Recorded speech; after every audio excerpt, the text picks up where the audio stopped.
This is a download from the BBC. To find out more and for our terms of use, please go to bbc.co.uk. Hello. No sex, please. We're British. And certainly not at 6:30 p.m. on a Radio 4 evening. Yes, Down the Line has taken some metaphorical Viagra as we dip our toe into the murky waters of sexuality. And I can just imagine a child sitting at the tea table saying, "Mummy, what's a sex worker? You know, what's a prostitute?" Which is fair enough, but, you know, you don't really want to have to do it when you're having your tea, I don't think. And as Woman's Hour publishes its second power list, made up of 10 game changers, Jane Garvey reacts to one critic's suggestion that such lists are meaningless froth. No, I reject that. I think this is a chance to revisit some women who we really need to keep in our minds. And is it sensible to try to remake a masterpiece? Hancock Savard is resuscitated, without the lad himself, unfortunately, as Radio 4 starts recording new versions of 5 lost episodes. It must be really daunting if you're an actor. Not only are you trying to bring to life a comedian who's revered by myself and thousands of other people, but you're also doing it in front of the people who wrote the script. First, a leading candidate for Trial of the Century. Before I knew it, I'd fired 4 shots at the door. My ears were ringing, I couldn't hear anything. So I shouted, I kept on shouting for Eva to phone the police. The televised trial of Oscar Pistorius has been running for over a month now, and this week it entered a new stage as the Paralympic athlete, accused of murdering his girlfriend, took the witness stand to give his version of events. Now, there's no doubt the trial is headline material, a potent brew of celebrity, disability and violent death. But does it really warrant all the coverage it's received on BBC Radio this week? Now, in the interest of balance, I'd love to say we'd received a number of calls and emails praising the BBC for its restrained and thoughtful coverage of the case. But I'm afraid we haven't had any. Quite the opposite. Hello, it's Katie Jennison here. I surely can't be the only person both appalled and irritated by the BBC's excessive coverage of the Oscar Pistorius trial on all the news programmes. For the past few days, I've actually been switching the radio off when you start to broadcast recordings from the trial. Tasteless, voyeuristic, and it only takes time away from the reporting and discussion of more important issues. Hello, this is David calling from Canada. The analysis of it is not an in-depth, what are the issues here, how does it relate to us, but it almost seems like voyeurism. And I do wonder whether it's getting such coverage because there are a lot of good pictures coming with this and obviously a lot of good audio. I've taken responsibility by me waiting and not wanting to live my life, but waiting for my time on this stand to tell my story for the respect of Reva and for myself. I've taken responsibility, but I will not look at a picture where I'm tormented by what I saw and felt that night. As I picked Reva up, my fingers touched her head. I remember. I don't have to look at a picture. I was there. My name's John Dwyer. I saw Radio 4's coverage of the Pistorius trial. It convinced me that we must never allow microphones into British courtrooms. I'm pleased that Radio 4 News has since moved the trial down the running order, but I wonder if the earlier misjudgments were made because the defendant was a celeb of some sort, or because the trial contained salacious details about the murder of a beautiful blonde, or was it because the live audio from the courtroom, the sound of a grown man crying in public, was too tempting? Salacious is the word that occurs to me to describe it. So why was so much coverage given to a murder trial in the Southern Hemisphere at the expense of many other, arguably more important stories much closer to home? And what about the content of the coverage? Was it, as listeners suggest, at best sensationalist and at worst, all rather tasteless? BBC News told us, the Oscar Pistorius trial is a major international story, which has been in the headlines all around the world. We've heard his own testimony for the first time this week, and it has continued to be among the most read stories on the BBC News website. We do think carefully about how much coverage to devote to a story, and the Pistorius trial has been just one of a number of big stories covered this week. Now, this week saw the finale of the second Woman's Hour Power List, profiling the top 10 so-called game changers. Last year, the first list contained what was said to be the 100 most powerful women in the country, and the Queen was number 1, which some thought a strange choice. This year, Woman's Hour, which the Radio 4 controller has called an immense powerhouse presented by 2 megastars, set out to find inspirational women from all walks of life who had challenged the status quo or changed the game. But only the top 10 this time, chosen by a panel headed by the writer and broadcaster Emma Barnett. Many of the suggestions came directly from listeners, and the winners were a closely guarded secret until this Wednesday, when the results programme was broadcast live from the broadcasting house Radio Theatre. I was one of the few men in the audience to watch proceedings, and to meet loyal listeners as they waited for the theatre doors to open. I asked them if there was any real point to power lists. I'm sure there's a point, yeah, absolutely. I would have loved to have brought my daughter today, who's 17, because I think that would have been something really for her to, aspire to and look up to. Yeah, so definitely there is. I don't think we celebrate powerful women enough. Do you think that they've done the right thing by focusing this year on game changers? Yeah, because I think probably the women who've been picked will be not women almost that I've heard of. So, yeah, I think it's a brilliant thing, yeah. I think it's still relevant in 2014 in Britain because it serves as a beacon for role models. Have you anybody you hope's going to be on the list? I hope it's going to be a diverse list. I hope British Asian women are reflected on there. I mean, it really matters, does it? Massively, hugely. Seeing someone from our background who has had huge success and is a game changer is a huge inspiration, so it massively matters. Good morning, ladies and gentlemen, and thank you for your patience. This is for those of you who are waiting for the Woman's Hour Power List. We're going to start calling you into the Radio Theatre now. Can I ask if you want to take... We've now come into the Radio Theatre and we're sitting upstairs in the gallery. I think the capacity is around about 300. Downstairs is absolutely packed. And there's an air of real excitement. It's time for Woman's Hour with Jenny Murray and Jane Garvey. Good morning. And today is the big day when we reveal this year's Woman's Hour Power List to you and to our audience here in the BBC Radio Theatre at Broadcasting House in London. There are 10 names, all defined as game changers. Yes, good morning. You might not know every name, and they don't all... So to the revelation of numbers 10 to 7 on the list. At number 10 is Kathleen Moran. So we do know now who has made it to number 1. We are delighted to welcome our number 1 game changer, Baroness Doreen Lawrence.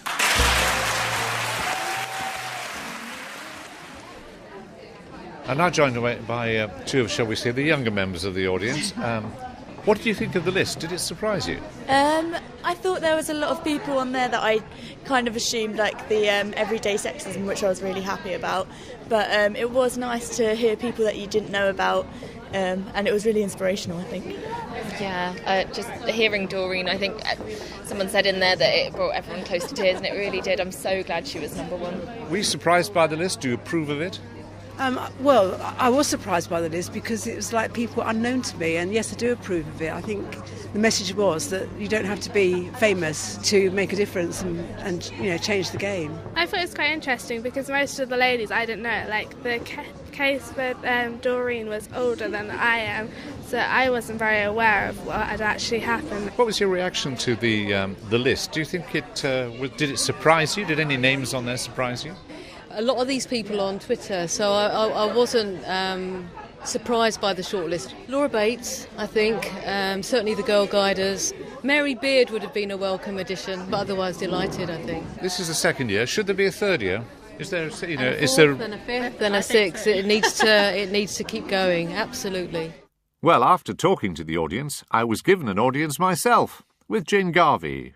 I asked her when she and Jenny had been told the names that had made it as top 10 game changers. For the first time yesterday in a meeting about what we were going to do today, and I thought my colleagues were incredibly sneaky about the way they kept it from me. I think Jenny and I both felt that we were not being allowed to know things, but it was good because it came as a genuine surprise, and I was pleasantly surprised. I thought it was very different. Last year's was essentially about women who'd succeeded within the establishment, if you like. This year, we're really championing those women who are frankly trying to change stuff, and there can be no worthier winner, although I know she wouldn't consider herself that.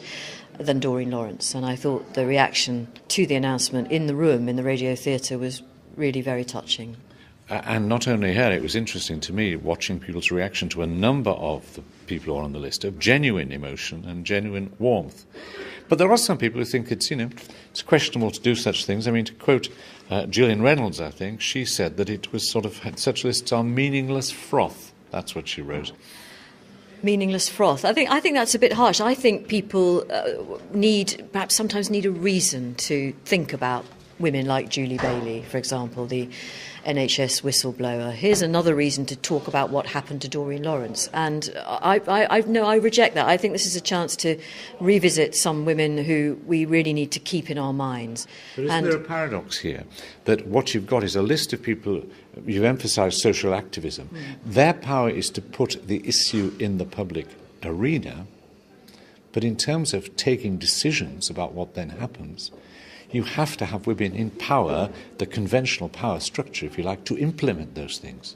And they are the women we paid tribute to, if you like, last year. And I did say, I think, during the live programme, in a way, we get the politicians we deserve.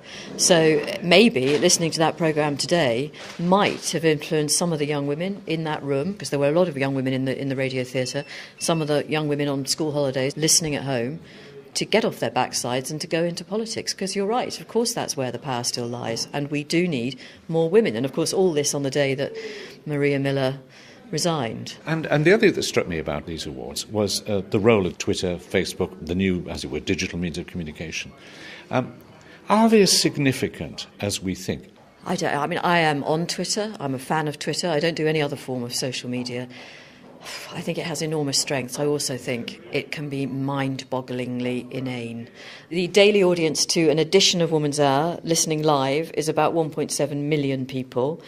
The number of followers the programme has on Twitter is about 85,000. We've got to bear that in mind. Having said that, I'll be honest with you, as a presenter in a live studio, it's intoxicating to feel that you're having a conversation with the audience. Now, the people who tweet us are very different to the people who email the programme. Often opinions are utterly, utterly different, and it's almost always because there's quite a big age difference. Then, of course, the overwhelming majority of the audience to any programme on Radio 4 will never contact you. And I tell myself that's because they're very satisfied. Radio 4 always wants to get a younger audience because the average age is too close to me. Do you think that the social media enables you, and Game Changers was a way of doing it, to reach a younger audience? And frankly, not so white an audience. I do, and I think there is a tiny amount of evidence to suggest that it's working, and I'm absolutely behind that. It was good to see young women in the audience in the Radio Theatre today. And actually, in fairness, the Woman's Hour audience is a strange one. We do have the traditional Radio 4 audience, but we have a lot of young women who come to feminism, maybe at college or university, and frankly, it is still the case that Woman's Hour is about the only place in the mainstream media in Britain where the word feminism is even uttered. And I should say that your audience has a pretty significant minority of men listening too. 43%. And if it goes above 50, we're stuffed. So stay away, men. And finally, do you think this is the second of the Power List? Do you think there'll be another series, or should be, next year? Critics won't like this, and I'm sorry about Gillian, but I think there's much more to come, because I think we need to keep on drawing attention to both the women who have done it, the women who are trying to do it, and the fact that basically there's still a dearth of women actually in prominent vocal roles in British public life. So sorry, we're not finished.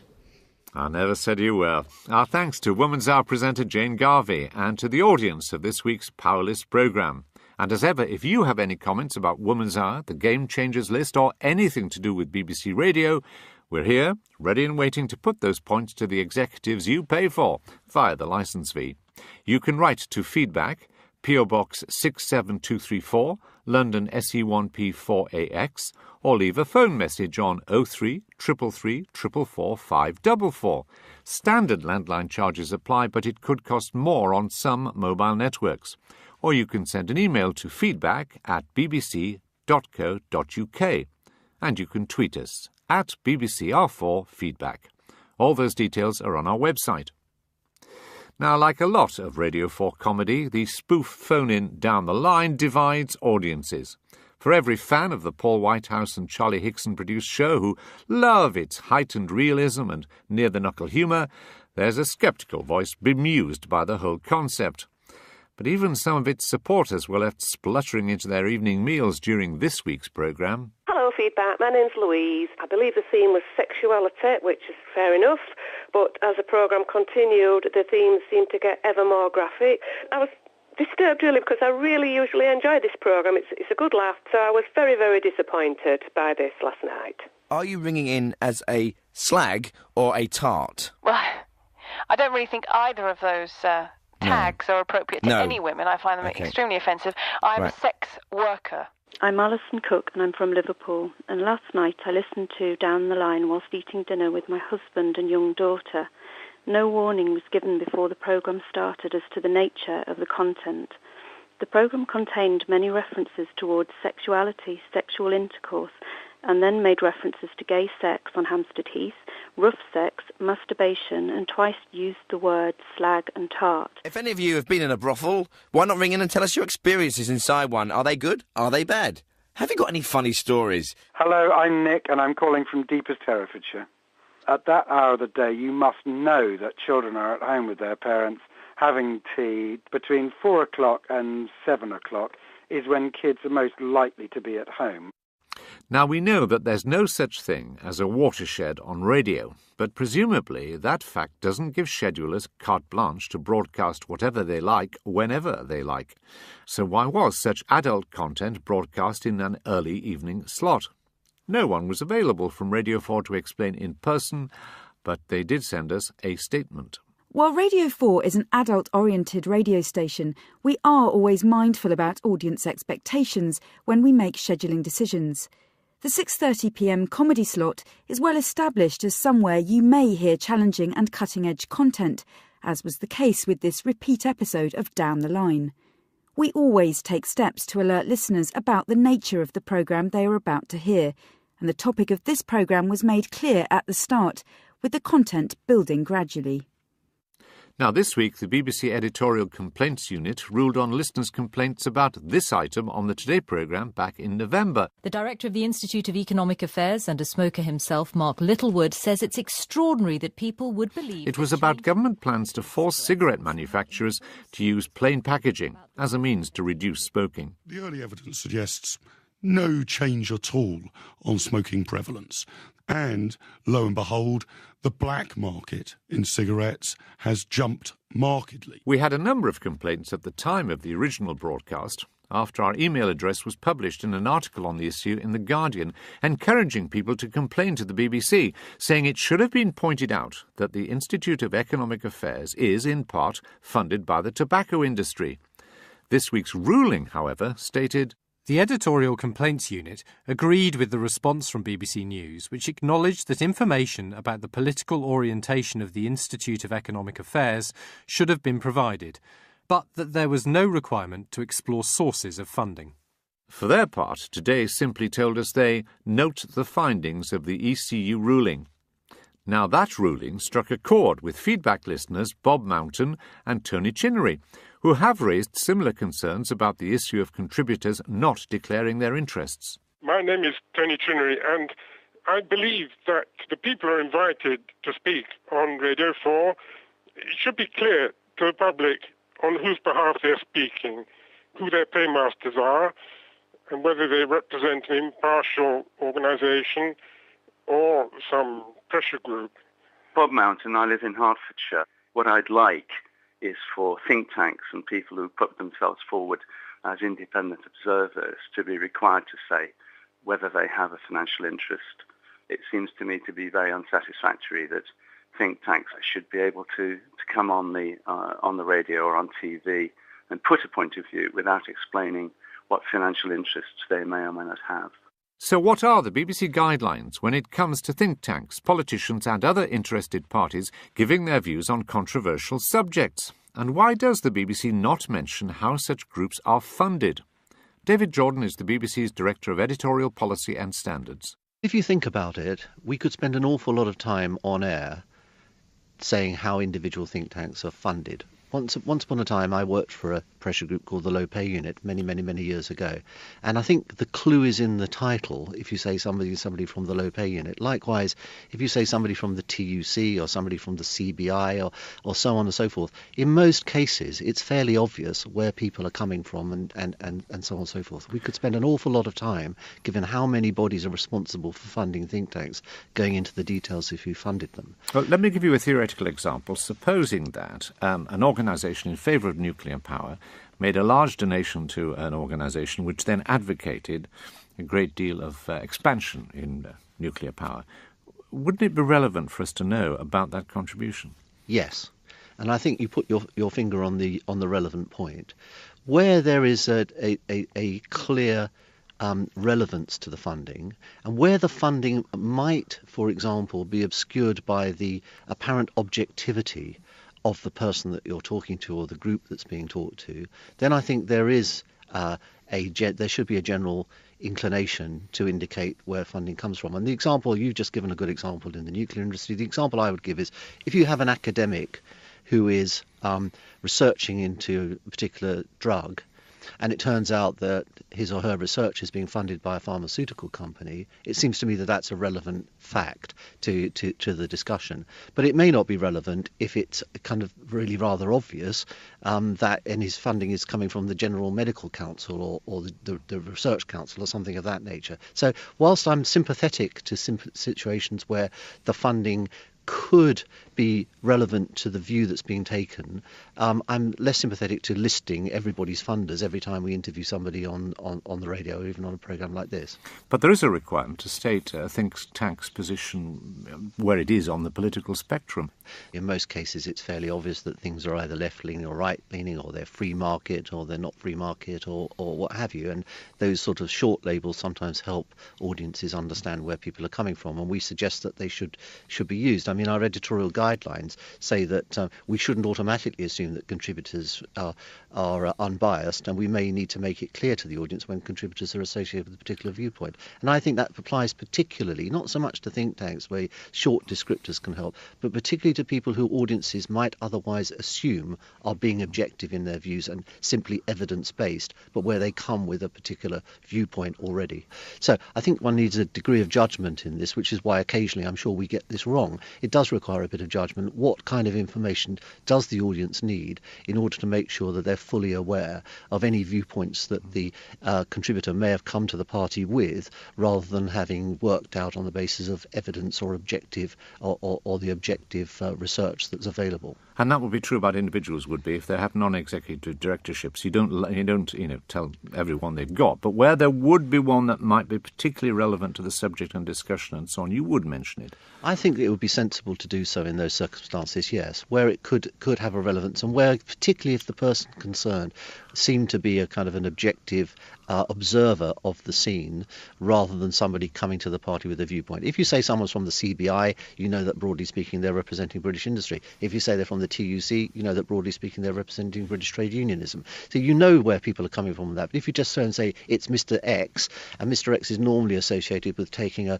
kind of objective stance, an evidence-based stance on something, then I think it behoves us to make it clear if they do have a particular interest that might be having some effect on their views in the area they're discussing. Do you ever get groups lobbying you to say, hold on, you called us this, we're not like this, or certainly not like this anymore, we don't agree with the way you're describing it? Do you get that sort of, should I say politely, negotiation? I don't think we get into negotiation with groups about what descriptors that we use, but sometimes people do say, well, I'm not entirely sure you've got that right about us, and would you consider calling us this or that, the other? I mean, we get feedback all the time. You may be surprised to learn, Roger, not just through your programme. Politicians ring you up. Well, what a surprise. Politicians and indeed our audiences, who are very quick to let us know, as your two contributors have done earlier, when they think we may have got things wrong. And we're actually eternally grateful for that, because it makes us a better organisation. David Jordan, the BBC's Director of Editorial Policy and Standards. Now, the word classic, when applied to comedy, is much overused. But if ever a series deserved it, this one does.